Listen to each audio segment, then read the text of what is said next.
शिक्षा मंत्री धर्मेंद्र प्रधान ने सीजेपी को दहशतगर्दों की बी टीम कहा।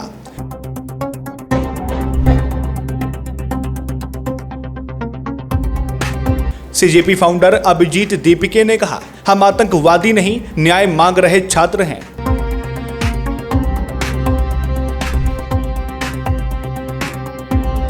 सुप्रीम कोर्ट की टिप्पणी के बाद शुरू हुई सीजेपी के इंस्टाग्राम पर करोड़ों फॉलोवर्स।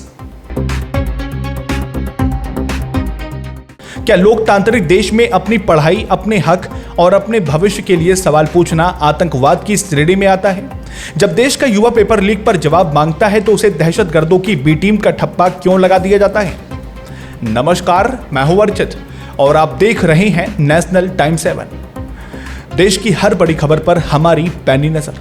दिल्ली का जंतर मंतर इस वक्त एक ऐतिहासिक छात्र आंदोलन का गवाह बन रहा है। कॉकरोच जनता पार्टी यानी सीजेपी के बैनर तले देश का युवा सड़कों पर उतरा हुआ है। लेकिन इस आंदोलन के बीच देश के शिक्षा मंत्री धर्मेंद्र प्रधान ने एक इंटरव्यू में जो बयान दिया, उसने देश के छात्रों को आक्रोश से भर दिया। शिक्षा मंत्री का कहना है कि जिन्हें डेमोक्रेसी ने सिरे से खारिज कर दिया, वे भेष बदलकर व्यवस्था के पीछे पड़े हैं और ये प्रदर्शनकारी दहशतगर्दों की बी टीम है, सिर्फ इसलिए क्योंकि ये छात्र पेपर लीक की नाकामी पर उनसे इस्तीफा मांग रहे हैं। इस तीखे बयान पर सीजेपी के फाउंडर अभिजीत दीपिके ने जंतर मंतर से सरकार को करारा जवाब दिया। उन्होंने साफ कहा कि वे कोई आतंकवादी नहीं है, बल्कि उन 17 से ज्यादा मासूम छात्रों के लिए न्याय की गुहार लगा रहे हैं, जिन्हें इस लचर परीक्षा तंत्र के कारण आत्महत्या जैसा खौफनाक कदम उठाना पड़ा। दीपिके का कहना है कि युवाओं को देशभक्ति का सर्टिफिकेट उन लोगों से लेने की जरूरत नहीं है जिनके कार्यकाल में देश की सबसे बड़ी नीट जैसी परीक्षाएं बार बार लीक हो रही हैं। अब बात करते हैं उन आंकड़ों की जिन्हें छिपाने की कोशिश की जा रही है। एक रिपोर्ट के मुताबिक पिछले 10 साल के राज में देश में 89 बार पेपर लीक हुए और 48 बार दोबारा परीक्षाएं करानी पड़ी। विडंबना देखिए कि चुनाव के उम्मीदवारों की लिस्ट कभी लीक नहीं होती, लेकिन छात्रों के भविष्य का पेपर 90 बार लीक हो जाता है। जंतर मंतर पर आंधी आई, तेज बारिश हुई, छात्रों का मंच तक उखड़ गया, लेकिन ये युवा तिरंगा लपेटकर सड़क पर डटे रहे और साफ कर दिया कि बिना इस्तीफे लिए वे यहां से टस से मस नहीं होंगे।